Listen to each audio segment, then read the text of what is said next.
All right, guys, welcome back to the channel. Before we get into today's video, again, we've been getting a lot of inquiries on our virtual privates. Just real quick, what that consists of, just for those of you guys inquiring, right? A lot of people have been sending us their training footage or just a list, like a Q&A list. And basically what we'll do is we'll film a personal instructional, either answering those questions or showing you guys what to fix from your competition or training footage.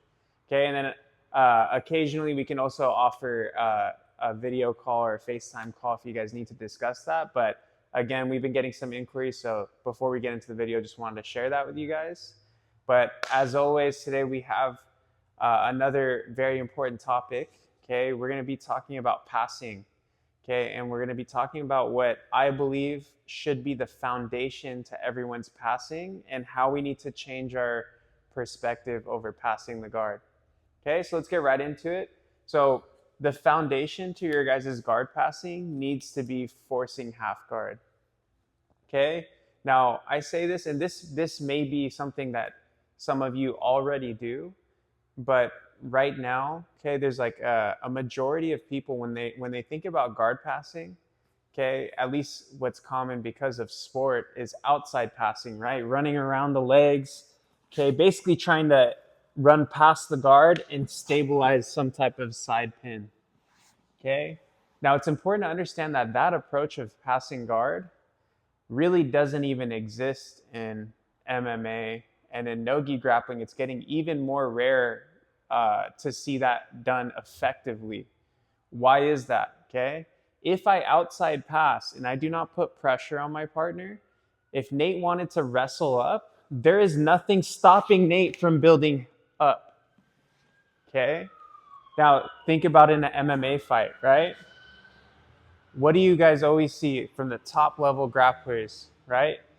They need to strike from top, right? So you're going to always see them at least over one leg so that they can hold them down while they do damage and then work to pass from there.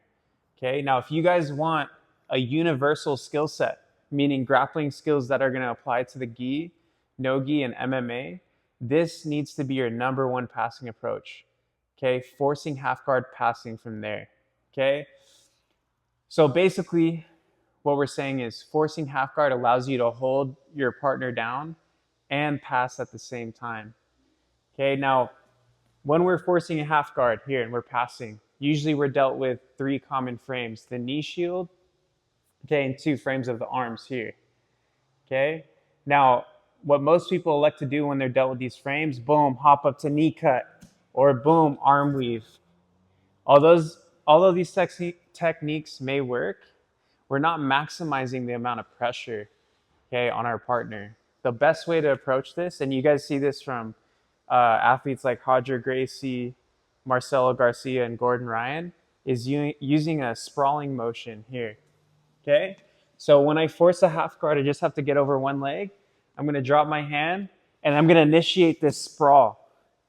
Okay? It's not camping where I'm trying to bring my weight over the far shoulder. Okay? Not inside camping here. We're just sprawling. It's much more simple, sprawling my hip. Okay, now when I make this sprawl, I have two duties. One is I need to maintain pressure on this knee shield, and two, I need to monitor the bottom leg. Okay, it's important here.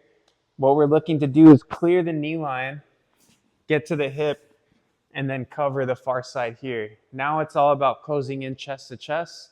Priorities would be getting double underhooks, okay, hip switch, or, okay, crossface. Again, I would always elect to stay double underhooks, okay, and only go crossface as a transition to over the shoulder here, just for pinning ability, okay? Now, what are some common things you guys will run into when you're forcing half guard? The number one thing when you're sprawl passing here is your partner is going to go a low knee shield to keep you away here, okay? Now, when you're dealt with a low knee shield, your partner is keeping your hips away, but they're bringing their knees closer together. So if my partner goes low knee shield, okay, I'm going to cover the hips with my chest. I'm going to still clear the knee line, okay? And then I'm gonna step over the top leg and start wrapping the legs up, okay?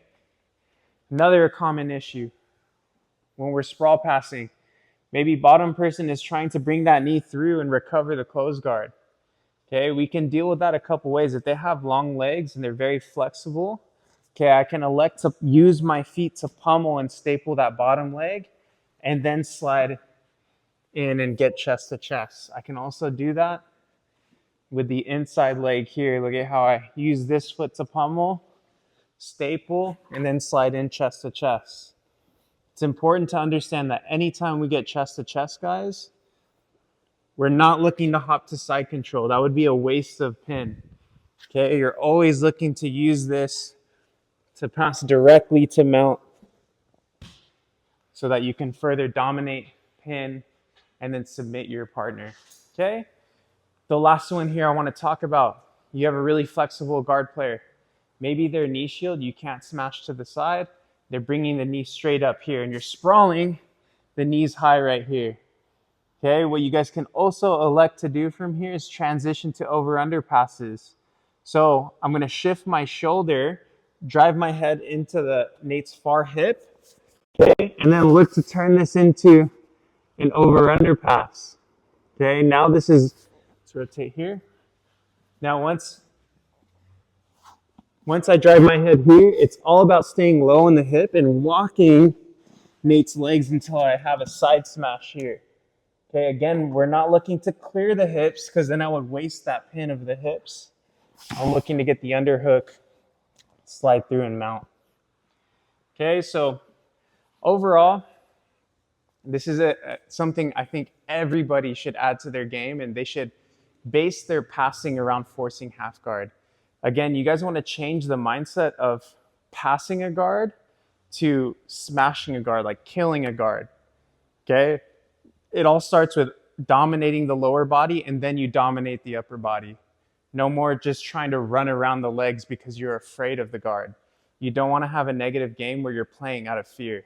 Okay, so practice that. Force half guard. Learn how to pin the hips, isolate and dominate the hips, then transition to the upper body. Okay, another good tip is when you guys are training, don't settle for passing to side control. If you guys focus on passing directly to mount, you'll start to establish this type of pressure from that position.